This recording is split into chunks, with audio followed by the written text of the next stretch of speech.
Salut tout le monde, bienvenue à un autre épisode des Discussions du monde. Aujourd'hui, je suis avec Gabriel Amiot, qui est intervenant social et aussi un homme gay qui fait donc partie de la communauté LGBTQ+. Bonjour Gabriel, j'espère que tu vas bien. Salut Lydiane, ça va super bien toi? Oui, super. Merci énormément d'être avec nous pour ce projet Discussion du monde. Je t'ai approché en fait justement parce que tu fais partie de la communauté LGBTQ. J'avais envie d'entendre un peu parler de ton parcours de vie, des épreuves des épreuves, c'est un grand mot, mais des choses que tu as pu rencontrer dans ta vie par rapport à ton orientation sexuelle. Donc, Je parle-moi un suis peu de tout ça. super content que tu m'aies approché pour ce projet-là. Ça va me faire super plaisir d'en d'en discuter avec toi, là.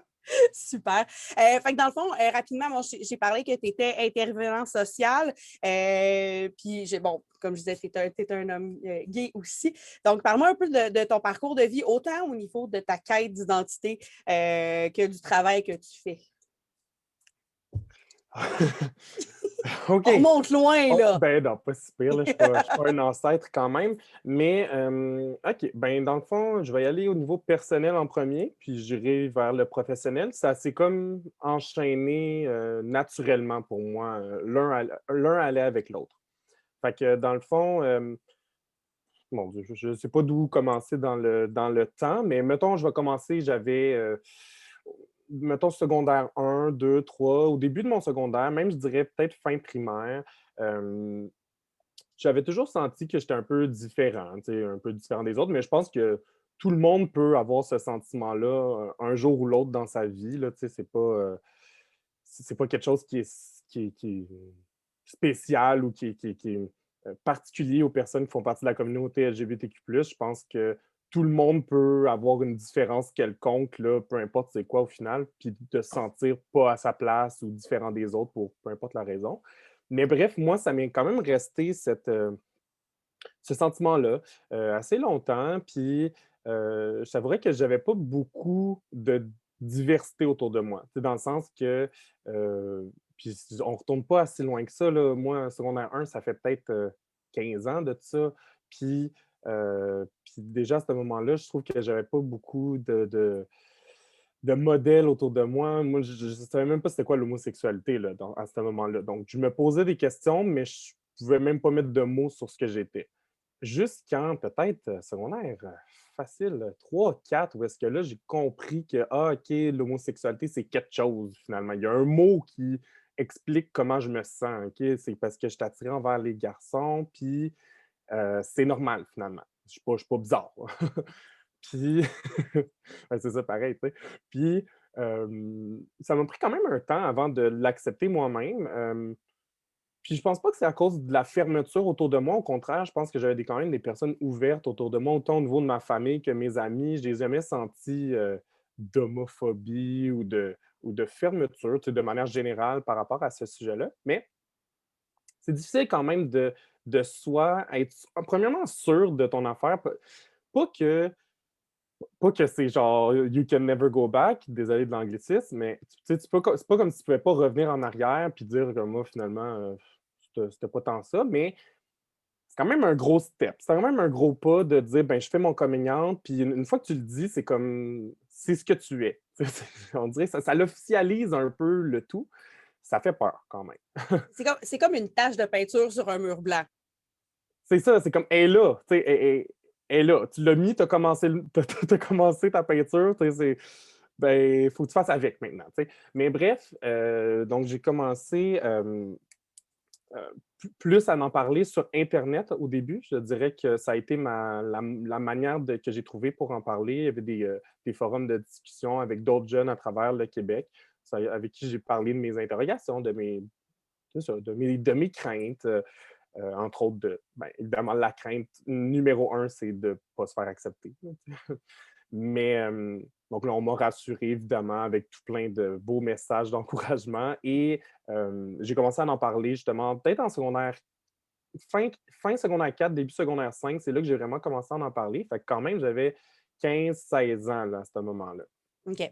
Euh, Puis, honnêtement, ça s'est super bien passé. Tu sais, j'en ai parlé à une amie de confiance, puis ça, je pense que c'est le numéro un truc à faire, c'est d'en parler. La première personne que tu vas en parler, c'est nécessairement une personne de confiance. Tu vas être sûr que tu peux t'assurer d'une relativement bonne réaction de la personne. Tu peux jamais savoir comment les personnes vont réagir, mais tu peux comme regarder un peu autour de toi, puis pas mal t'assurer là, que tu as une bonne réaction, tu tentes le terrain avec des sujets ou quoi que ce soit. Donc, j'en parle à une amie que je suis sûr qu'il va bien réagir et de là commence ben, j'ai eu une bonne réaction et donc là, après, ça donne la motivation à pouvoir continuer à en parler et tout, jusqu'à ce que finalement, j'en parle à mes parents aussi, qui ont eu une super bonne réaction à ce moment-là aussi. Donc, Ça, c'est très chanceux de ce bord-là. oui, ben, c'est ce que je m'en allais dire. C'est fun de savoir que tu as un entourage en arrière de toi.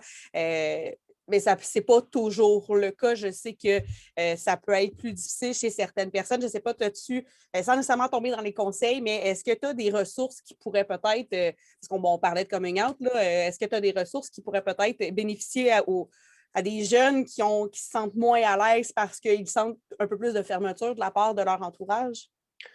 Ben, c'est sûr que, premièrement, je dirais si vous êtes dans une situation où est-ce que justement vous n'avez pas cette chance-là d'avoir une personne de confiance à qui en parler ou vous craignez peut-être de la réaction de vos proches, ben moi, premièrement, j'irais peut-être en parler avec quelqu'un de confiance, tu sais, que ce soit à l'école, tu sais, les psychoéducateurs, les TES, les techniciennes en loisirs comme Lisiane par Ah, hasard. t'es trop fin. Mais un professeur aussi, ça peut être des personnes comme ça, donc des adultes de confiance qui, ben, évidemment, ils ne vont pas vous juger, hein, donc ils sont là pour vous aider. Ça peut être une bonne personne ressource pour avoir pour une première étape, puis après, eux, ils peuvent mieux vous encadrer là-dedans.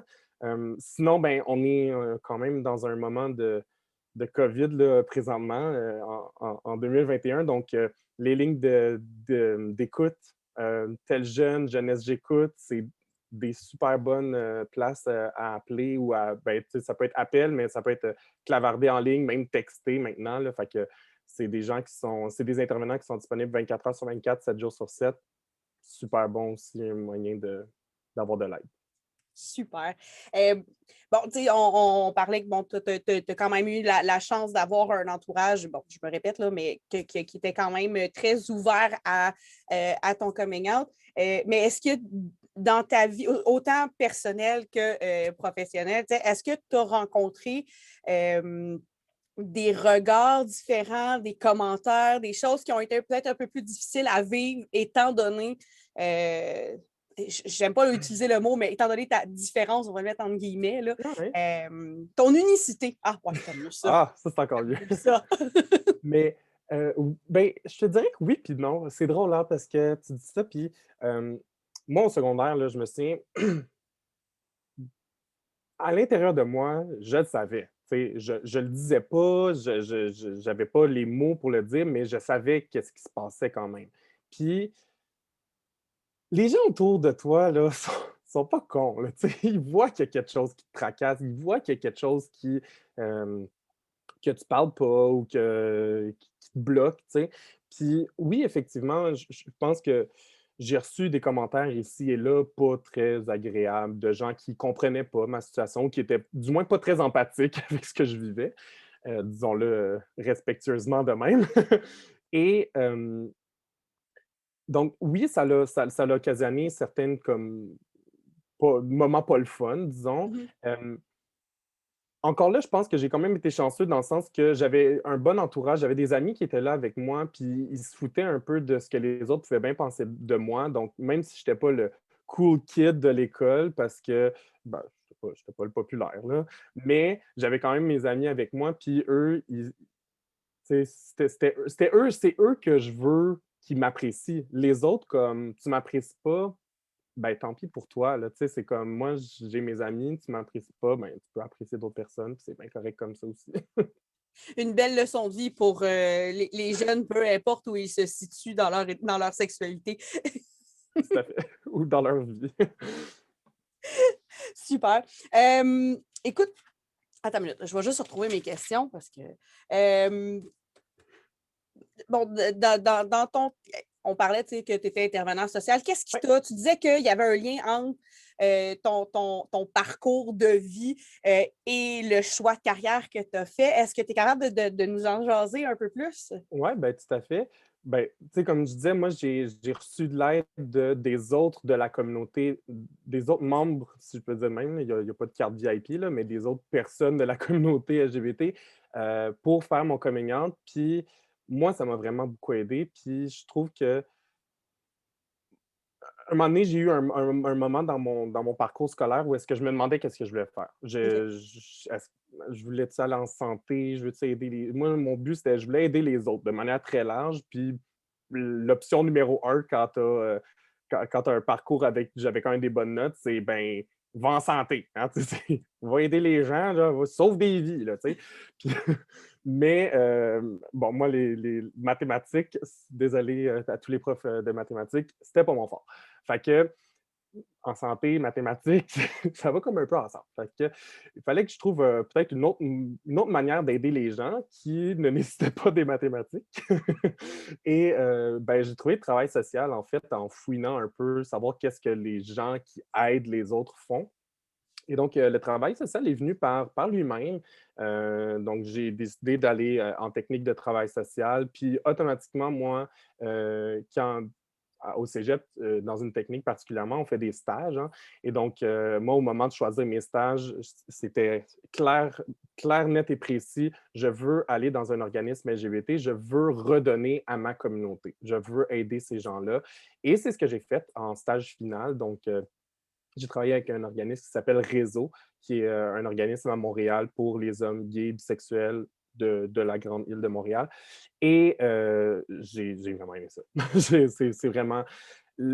C'est le fun de pouvoir, avoir une connexion. Il y a déjà un lien qui est déjà fait. On a quelque chose en commun quand on aide la personne et de pouvoir redonner justement à sa communauté-là, puis de savoir que je peux faire la différence dans la vie de ces personnes-là, comme ils ont déjà fait dans le passé, dans la mienne. C'était comme la meilleure chose que je pouvais faire. Ah, c'est cool, ça. C'est inspirant. Non, mais c'est vrai. Je trouve ça super d'entendre ça. Ben, en fait, je pense que la plupart des intervenants, autant en loisirs qu'en éducation spécialisée, on a toute cette volonté-là de vouloir redonner. Fait que je trouve ça cool de savoir que cette aide-là, tu la redonnes au suivant. C'est vraiment super cool. Écoute, petite portion météo-réalité, ça te tente-tu? Pourquoi pas? Cool. Dans le fond, on va travailler ensemble à démystifier quelques mythes, quelques pensées populaires en lien avec la communauté LGBTQ. Oui, c'est ça. Je suis prêt. Donc, un des mythes qu'on entend, c'est que l'orientation sexuelle et l'identité de genre, c'est la même chose. Ah, ma mère. Ouais. Donc, évidemment, c'est pas la même chose, hein, sinon ça aurait le même nom. Hein, Quelle surprise! Donc, évidemment, il y a deux choses qu'il faut comprendre. Mais en fait, il y a plusieurs. Au-delà de juste l'identité de genre et l'orientation sexuelle, il y a diverses choses qui construisent l'identité de manière générale d'une personne.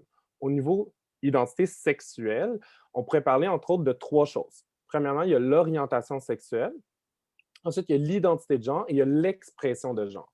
Et souvent, Oh. ces trois choses-là sont très mélangées l'une dans l'autre et je vais vous expliquer pourquoi. Donc, l'orientation sexuelle, c'est envers qui est-ce que tu es attiré. Donc, ça part de toi, ton genre et envers quel genre tu es attiré. Donc, moi, je suis un gars qui est attiré par les autres gars. Donc, un homme qui est attiré par un homme, ça serait une personne homosexuelle. Une personne qui serait attirée par le genre opposé serait une personne hétérosexuelle et une personne qui serait attirée par les deux genres serait bisexuelle. Et là, je vais de manière très, très, très générale parce qu'on s'entend qu'il y a une Il y a panoplie, un d'autres couleurs dans éventail l'arc-en-ciel. d'autres. C'est pas pour rien qu'il y a une longue liste de lettres dans l'acronyme LGBTQ+, et que ça finit par un plus. Hein? Je fais juste une petite parenthèse que le plus, ça veut dire qu'il y a plus que juste ça. OK?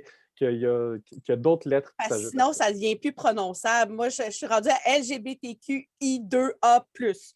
C'est ça. Je m'en viens pas À pire. date, on n'est pas pire là-dessus. Et sans nécessairement aller dans toutes les lettres, c'est juste de dire qu'il y a une grande diversité à ce niveau-là. Puis je pense que c'est important de prendre en compte que ça va au-delà de, par exemple, juste l'orientation sexuelle. Donc, l'identité de genre, si je reviens à ta question initiale, c'est comment la personne s'identifie par rapport à son genre. Donc, moi, je suis un gars et je m'identifie comme un gars. OK? Donc, je suis né dans le corps d'un garçon. Le médecin, quand je suis sorti de ma mère, il a coché c'est un petit garçon. Et encore aujourd'hui, je m'identifie comme un garçon. Donc, on va appeler ça une personne cisgenre. Là, je ne vais pas aller dans trop les détails techniques, mais c'est comme ça qu'on appelle ça. On fera un lexique Un lexique. dans les commentaires.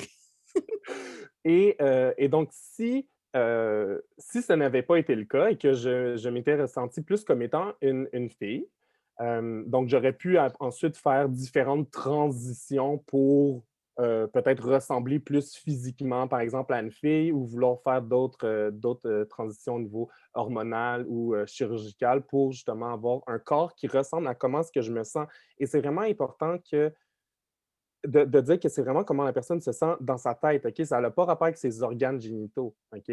Donc, si je m'étais senti comme une fille, j'aurais pu faire une transition. On aurait donc dit que je suis une personne trans, OK? Parce que j'aurais fait une transition vers un autre genre qui n'est pas celui qui m'a été attribué à la naissance. OK. Donc, on a cisgenre ou trans. On ne dit plus transgenre, transsexuel. C'est plus les mots qu'on utilise. On utilise de manière générale trans. Donc, voilà pour la différence entre les deux. Et j'avais dit aussi expression de genre Oui, là-dedans, là, qu'est-ce que c'est ça? j'étais Ben, curieuse, moi aussi. ben oui, hein? Donc, l'expression de genre, c'est comment on exprime notre genre. Donc, par exemple, moi, je suis un gars et j'exprime mon genre masculin. Par exemple, là, ça tombe bien, j'ai une chemise, hein? Donc, les gars, ça porte des chemises, OK? Donc là, j'exprime mon genre à travers mon habillement. Si j'avais porté une robe, j'aurais pu.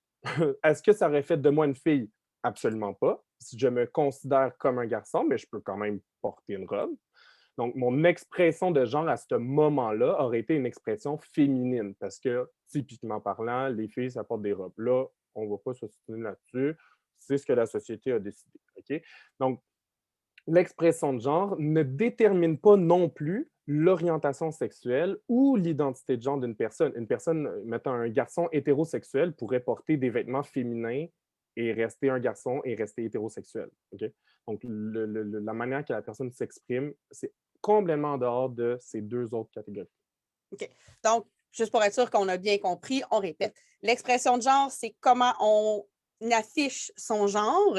Donc, ça peut être autant masculin que féminin ou un peu entre les deux. Un peu entre les deux aussi. L'identité de genre, c'est comment dans notre tête, on se représente comme étant un garçon ou une fille. Puis, Ou entre les ou deux. entre les deux. On appelle ça non-binaire en passant, gang. Et l'orientation sexuelle, c'est envers qui on est attiré.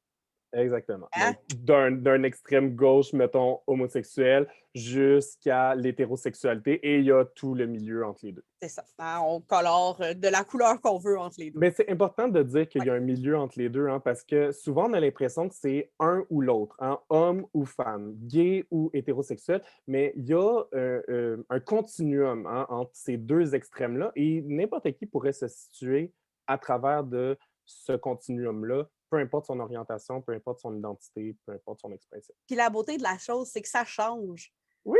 Hein? C'est pas parce que tu te définis comme étant une personne hétéro à 12 ans, 15 ans, 16 ans que tu vas nécessairement être une personne hétéro à 26, 30 ans parce que tu vas apprendre à te connaître, tu vas développer des choses sur toi. Puis, fait que c'est ce qui est intéressant aussi dans l'identité. Dans l'identité de genre, dans l'identité sexuelle, dans l'orientation sexuelle, c'est que c'est fluide. J'aime bien ce Exactement. mot-là, c'est fluide. C'est flexible. OK. Prochain mythe. Oui. L'homosexualité, la bisexualité, la pansexualité, c'est juste une phase. C'est juste parce que tu ne te connais pas assez, tu n'as pas trouvé la bonne personne. Ah là là, cette fameuse phase. Ce que j'aurais à dire par rapport à ça, c'est il faut faire attention. Comme on vient juste de le mentionner, l'orientation, c'est quelque chose qui peut être fluide, c'est-à-dire que ça peut se modifier dans l'espace d'une vie d'une personne. OK? Je ne dis pas qu'un jour, la personne est hétérosexuelle, le lendemain, elle devient homosexuelle. C'est pas tout ça que je dis. Ça veut juste dire que la personne peut peut-être réfléchir par rapport à son attirance et peut-être réaliser que ce qu'elle avait comme idée au départ n'est peut-être pas nécessairement exactement comment elle se sent.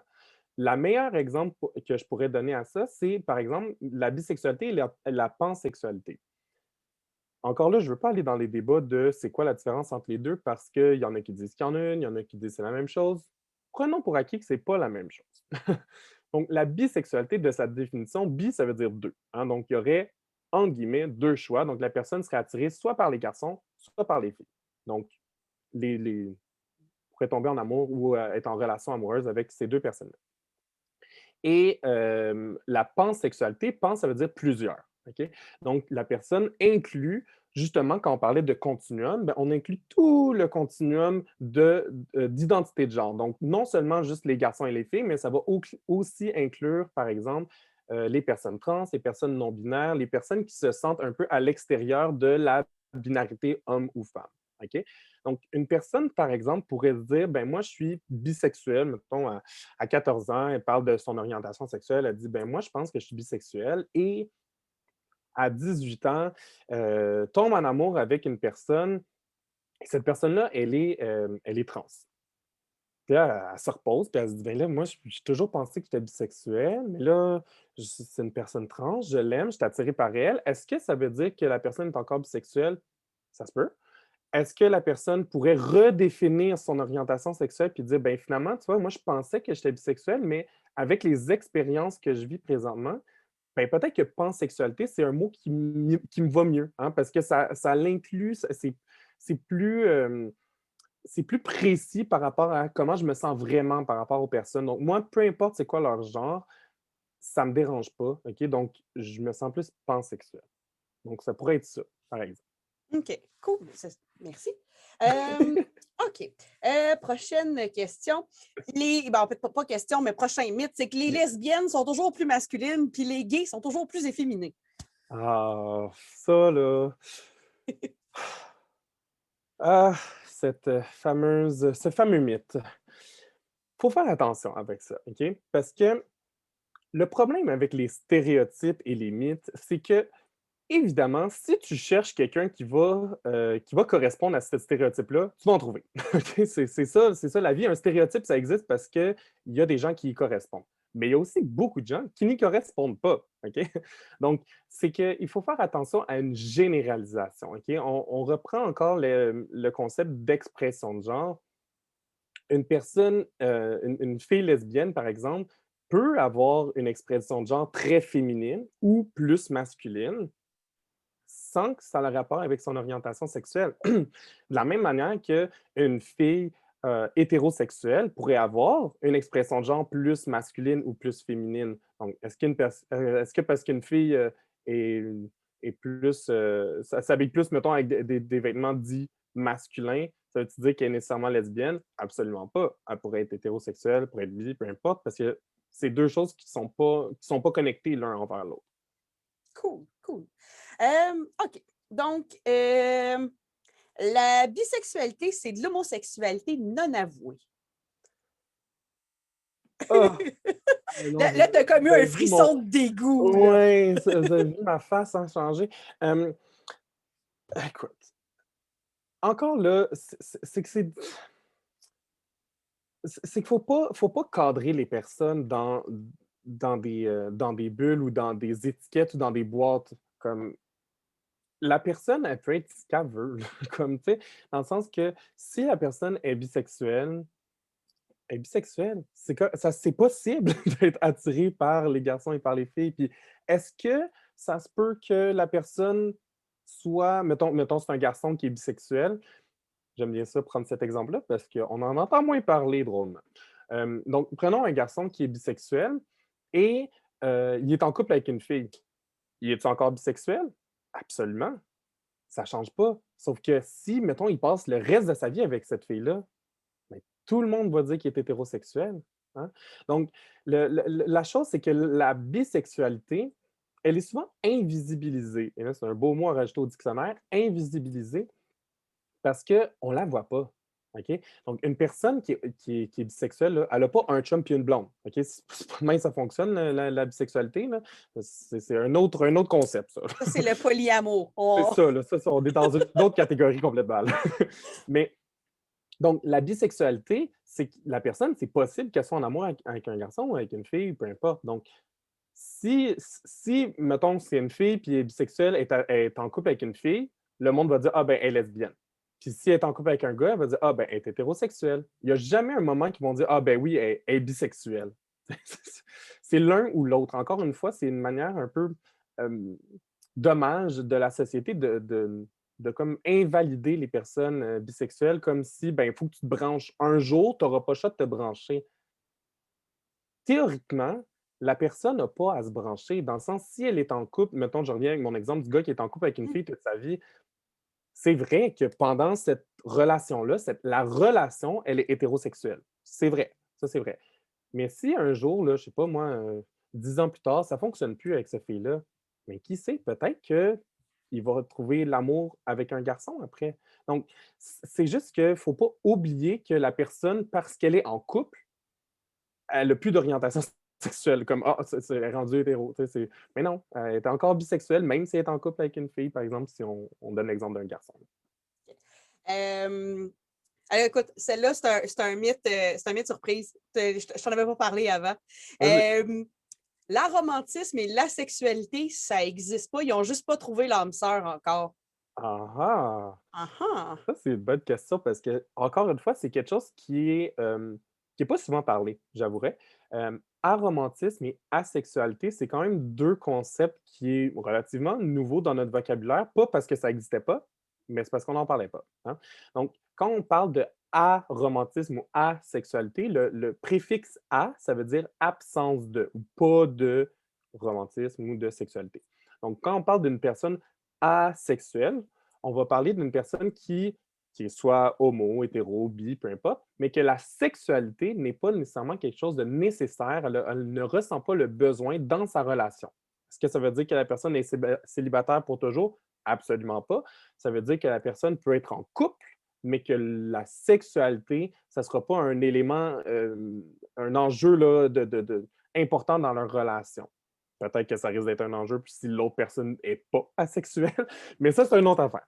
Euh, mais dans le sens que la personne ne sera pas attirée au niveau de la sexualité. Est-ce qu'elle peut en avoir pareil? Absolument. Est-ce que c'est pour elle ou pour ses besoins? Pas nécessairement. Des fois, en couple, on veut faire plaisir à l'autre aussi. Hein, donc, une personne asexuelle peut quand même avoir de la sexualité. C'est juste pas ça qu'elle recherche. Même concept au niveau de L apostrophe aromantisme. Donc, quand on parle de aromantisme, ça serait un peu le contraire. Donc, la personne recherche moins les relations amoureuses, affectueuses, mais serait plus attirée au niveau sexuel. Donc, par exemple, une personne pourrait être bi-aromantique, c'est-à-dire qu'elle pourrait être attirée sexuellement et par les garçons et par les filles, mais ça ne veut pas nécessairement dire qu'elle serait prête à se mettre en couple avec et des garçons et des filles, par exemple. OK, super. Écoute, là, on a fait le L, on a fait le G, on a fait le B, on a fait le T, on a fait le A, on en a fait pas mal, je trouve, dans l'acronyme. Oui. Mais j'étais curieuse rapidement si tu étais capable de nous parler de la bispiritualité, en fait, le 2 dans l'acronyme, puis du queer en questionnement, le Q dans l'acronyme. Parce que là, je me dis, on l'a fait pas mal tout, tant qu'à faire, on va finir. Tant qu'à faire. Donc, euh, je vais commencer avec ton premier. La bispiritualité, c'est quand même un terme, encore une fois, qui est renouveau dans notre vocabulaire parce qu'il est très vieux, ce mot-là. Il a été perdu puisque c'est un terme qui est de manière générale utilisé par les Premières Nations.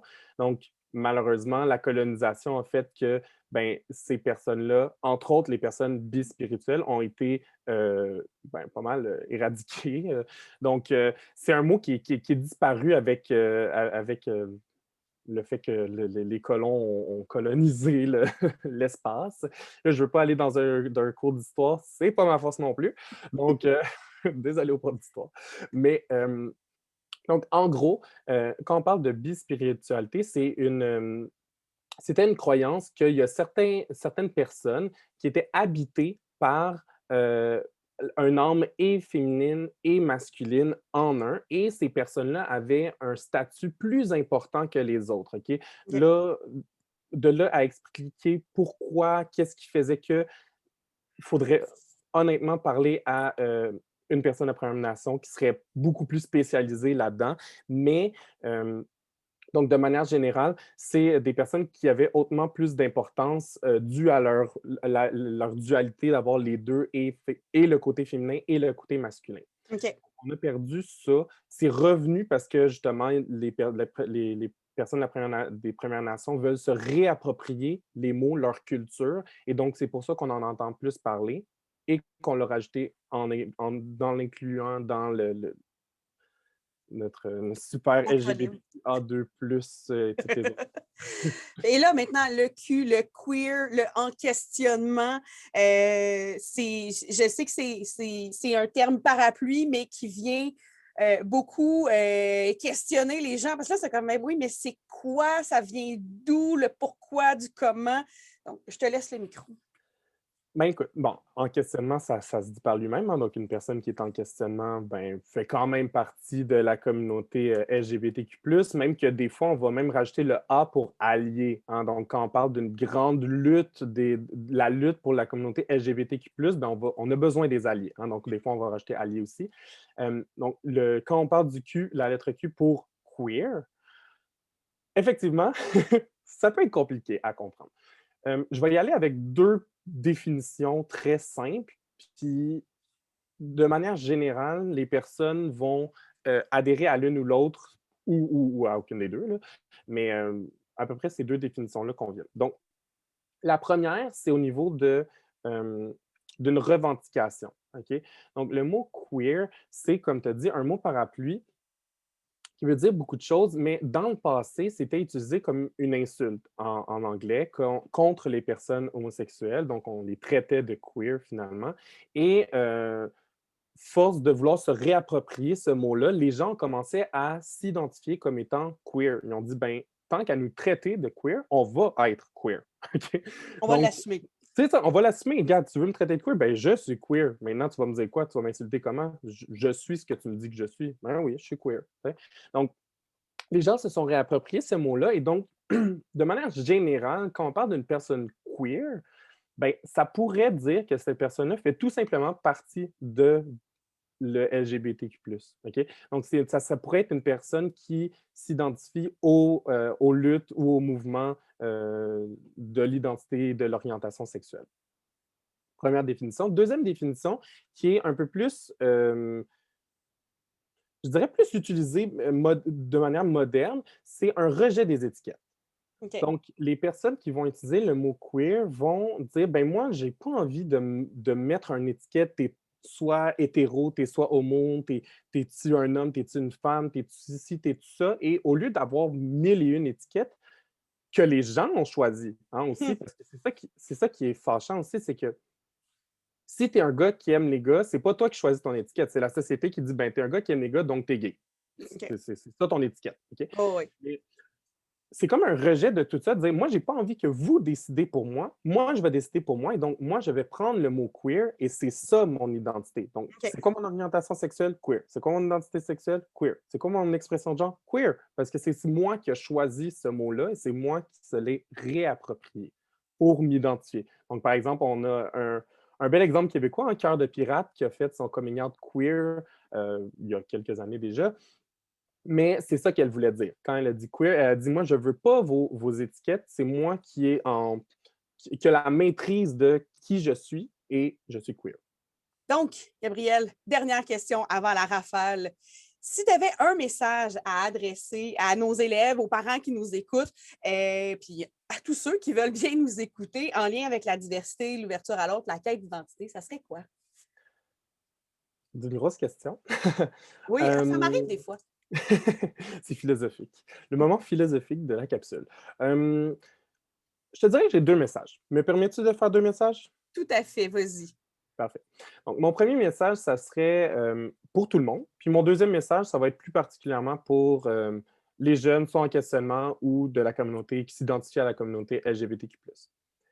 Donc, mon premier message, je dirais que la différence, là, c'est le fun. OK?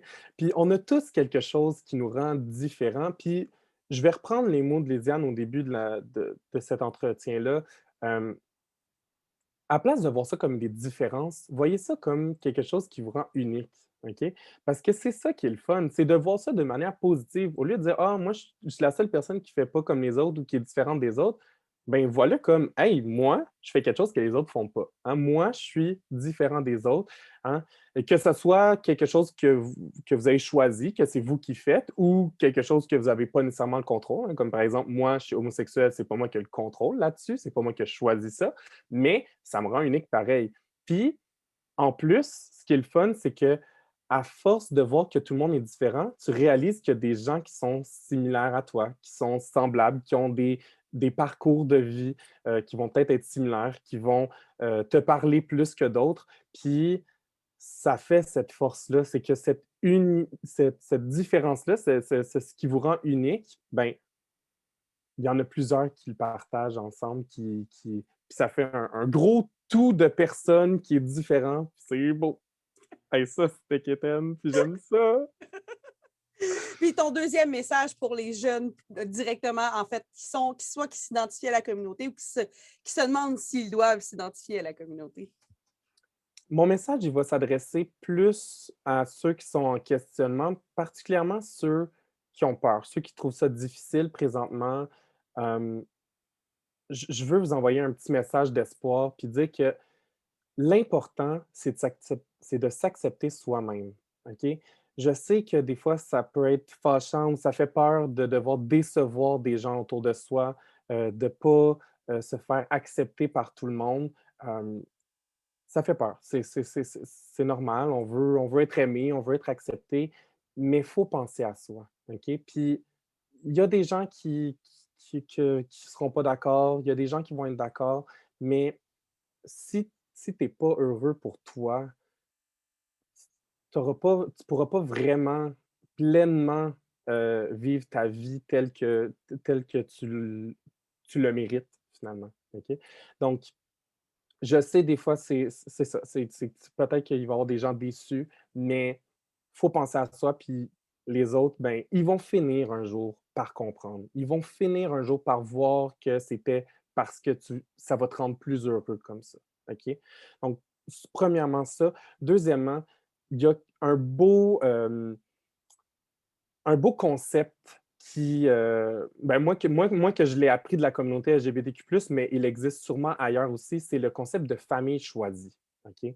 Et ça, c'est la plus belle chose que tu peux te donner comme cadeau, c'est de choisir ta famille, de choisir c'est qui tes amis, c'est qui ton entourage, puis de dire, regarde, peut-être qu'il y a certaines personnes qui vont pas m'accepter, il y a peut-être des personnes qui ne seront pas d'accord, mais j'ai du monde autour de moi qui m'aiment, qui m'acceptent, et c'est ceux-là que tu veux garder autour de toi. C'est eux que tu as besoin pour être heureux, pour t'épanouir, puis tout. Donc, ce concept-là de famille choisie, la famille, là, ça peut être très large. Hein.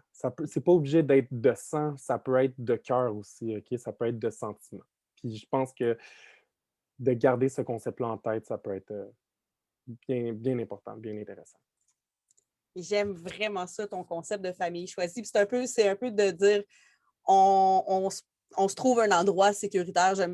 Moi aussi, vivre les anglicismes, j'appelle ça un safe space. Ouais. Puis c'est un peu à ça que ça sert, nos journées couleurs du monde, puis ces conversations-là, justement, pour montrer aux élèves que ça existe des endroits sécuritaires pour être soi-même, pour être entièrement soi, puis vrai avec soi-même aussi. Donc, un gros merci de nous avoir partagé ça. Et là, on va finir sur une note plus légère avec des rafales. Donc, certaines questions proposées par des élèves, d'autres sorties de mon imagination. Donc, j'espère que tu es prêt. Donc, ton âge en dizaines, si tu es à l'aise de le donner au complet, tu peux. Sinon, juste les dizaines, ça va. Présentement, j'ai 26 ans. Parfait. Ta couleur préférée? Je dirais le orange. OK. Disney ou Netflix? Disney. Ta chanson préférée? Ouh! Euh, De tous les temps, celle qui va m'avoir le plus marqué, Firework de Katy Perry, c'est grâce à elle que j'ai fait mon coming out. Wow! Ah, c'est cool, ça!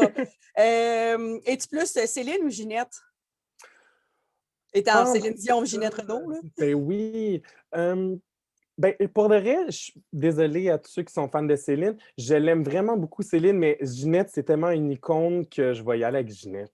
Super, parfait. Et là, bon, la question tech en loisir, c'est quoi ton loisir préféré? Est-ce que les jeux vidéo, ça compte? Tout à fait, c'est un loisir. C'est une façon d'occuper ton temps. Fait que oui, les jeux vidéo, ça compte Jeux vidéo, jeux de amplement. société aussi. C'est bon. Si tu pouvais rencontrer une personnalité morte ou vivante, ce serait qui? Katy Perry. Écoute, Ça n'a c'est pas le choix. logique. Es-tu plus un film d'action ou un film romantique? Romantique. OK. Pâté chinois ou pizza? Pizza. Pizza. Ton activité bonheur, ce que tu fais quand tu as besoin de lâcher la pression, de relaxer, de sortir de ta tête un peu. Bon, là, l'hiver, c'est moins possible, mais l'été, du rollerblade. OK. Je sors mes patins en roue alignée là, dès que je peux. OK. Ça me surprend que tu n'aies pas dit jouer à Pokémon. Là.